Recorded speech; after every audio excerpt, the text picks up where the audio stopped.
మనం ఎవరినైనా అవమానించే ముందు ఒక్క నిమిషం ఆలోచించాలి. ఎందుకంటే కాలం ఎప్పుడూ ఒకేలా ఉండదు. నీకసలు కార్ల గురించి ఏం తెలుసని ఈ వ్యాపారంలోకి వచ్చావు? ఈ మాట అన్నదెవరో తెలుసా? ఫోర్డ్ కంపెనీ అధినేత బిల్ ఫోర్డ్. అది కూడా మన రతన్ టాటా గారిని చూసి. అది 1999వ సంవత్సరం. టాటా మోటార్స్ ప్రవేశపెట్టిన ఇండికా కారు మార్కెట్లో ఆశించిన విజయం సాధించలేదు.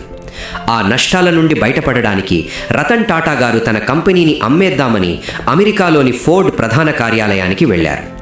అక్కడ బిల్ ఫోర్డ్, నీ కంపెనీని కొని నేను నీకు పెద్ద ఉపకారం చేస్తున్నాను అని అందరి ముందు ఆయన్ని తక్కువ చేసి మాట్లాడారు. ఆ మాట విన్న రతన్ టాటా గారు మారు మాట్లాడకుండా ఇండియాకు తిరిగి వచ్చేశారు. కానీ ఆయన మనసులో ఆ అవమానం మంటలా రగులుతూనే ఉంది.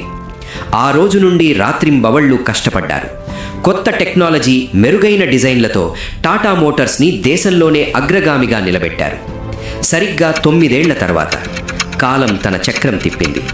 2008లో ప్రపంచవ్యాప్తంగా ఆర్థిక సంక్షోభం వచ్చినప్పుడు ఫోర్డ్ కంపెనీ దివాళా తీసే స్థితికి చేరుకుంది. అప్పుడు రతన్ టాటా గారు అదే ఫోర్డ్కు చెందిన ఐకానిక్ బ్రాండ్స్ జాగ్వార్ మరియు ల్యాండ్ రోవర్ సంస్థలను $2.3 బిలియన్ కొనుగోలు చేశారు.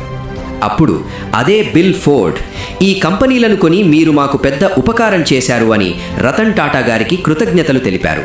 మిత్రులారా, గెలుపు అంటే కేకలు వేయడం కాదు, అవమానించిన వారే మన దగ్గరకు వచ్చి కృతజ్ఞతలు చెప్పేలా ఎదగడం.